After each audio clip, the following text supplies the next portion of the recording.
Congratulation Nishita, सबसे पहले तो आपको बहुत बहुत बधाई हो और आप पूरे देश के लिए बहुत ही प्राउड हैं और सबसे बड़ी बात आप रोल मॉडल हैं और आपने इतनी कम उम्र में इतनी अच्छी सफलता पाई है। लेकिन आपकी जर्नी जो है वो बड़ी चैलेंजिंग रही क्योंकि ये आपका थर्ड अटेम्प्ट था और इंसान को फेलियर को फेस करना बड़ा मुश्किल होता है। तो सबसे पहले मुझे बताइए, जब ये खबर आई तो आपका रिएक्शन क्या था? आई थिंक रिएक्शन तो बहुत खुशी ही होती है एंड सारे फ्रेंड्स ने कॉल करना शुरू कर दिया, सारी फैमिली यहाँ मौजूद ही है, तो बहुत खुशी हो रही है इस बात की कि सब मेरी वजह से इतने खुश है आज। और आपकी मदर आपकी रोल मॉडल रही हैं, उनका रिएक्शन कैसा था? मॉम तो बहुत खुश हैं and more than me she has also worked hard in this journey. ये यूपीएससी उनके लिए भी बहुत टैक्सिंग था, उन्होंने भी बहुत मेहनत की है बिहाइंड द सीन्स, तो इसका बहुत बड़ा श्रेय होने जाता है। आपकी जर्नी में आपने थर्ड अटेम्प्ट दिया और 2 बार आपका प्रीलिम्स नहीं क्रैक हुआ, ये बड़ा टर्निंग पॉइंट है और उसके बाद 2 बार प्रीलिम्स नहीं किया और थर्ड टाइम आपने सीधे रैंक 1 मारा।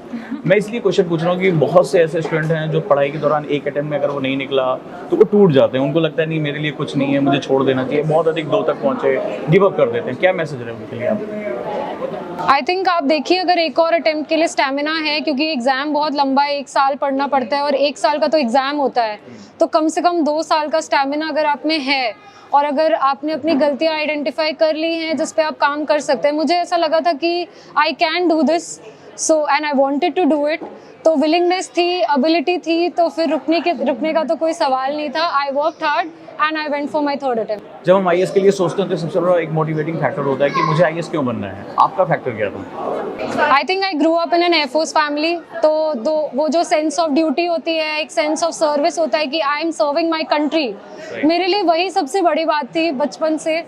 तो जब मैं कॉर्पोरेट में काम कर रही थी, मैंने सोचा कि जॉब तो ठीक है, पर what is it that I really want to do, तो मुझे लगा पब्लिक सर्विस और सिविल सर्विसेज जैसा प्लेटफॉर्म। तो आपके अंदर वो फीलिंग थी कि नहीं मुझे कुछ चेंज लेकर आना है या अपनी कंट्री के लिए मुझे कोई ड्यूटी परफॉर्म करनी है? यस, बिल्कुल।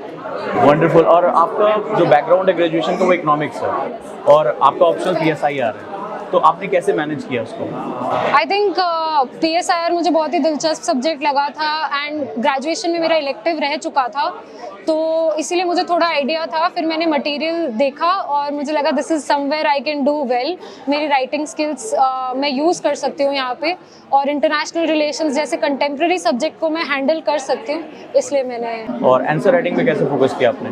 बहुत फोकस था, क्योंकि जब तक आप लिखेंगे नहीं तब तक वो चेक कैसे होगा। बहुत से बच्चे गलतियाँ करते हैं। बहुत नॉलेज है, जब तक वो पेपर पे ना हो, एग्जामिनर को नहीं पता है, उसके सामने सिर्फ वो कागज़ है, तो लिखने पे मेहनत करिए, बेटर एक्सप्रेस करिए और ज़्यादा से ज़्यादा टॉपिक्स अपने आंसर में कवर करिए। एवरेज कितने घंटे आप पढ़ाई कर लेती थी? 8 घंटे। थकान हो जाती है, बोरियत हो जाती है, उसको कैसे आप मैनेज करते थे? दोस्तों के साथ घूमने चली जाती थी, कभी टीवी देख लेती हूँ मम्मी के साथ, तो स्क्वॉश खेलना भी सीखा है मैंने, तो काफ़ी चीज़ें सीखी हैं। तो और मेरा एक मैसेज आपकी तरफ से जाना चाहिए, वो ये है कि बहुत सी गर्ल्स हैं बहुत जल्दी टूट जाती हैं। आप वर्किंग भी रही हैं, आप इंडिपेंडेंट भी रही हैं और फिर आपने एक बड़ा डिसीजन लिया और आप तैयारी में आ गए। लड़कियों के लिए क्या मैसेज देना, क्योंकि इस बार गर्ल्स ने यूपीएससी में पूरी सारी जगह ले रखी है, तो मैसेज क्या देना चाहिए? खासतौर पे रूरल एरिया में बहुत सी बच्चियां हैं जो खासतौर पे कोविड के बाद उनके पेरेंट्स नहीं रहे, कुछ भी ऐसा रहा, तो उनके लिए क्या मैसेज देना चाहिए, वो तैयारी करना चाहती हैं? आई थिंक आपकी चैलेंजेस आपको डिफाइन नहीं करती हैं, कैसे आप उनसे उभरें वो आपको डिफाइन करता है। तो जो भी चैलेंजेस आए, आगे तो बढ़ना, मतलब वही तो है, that is what life is about.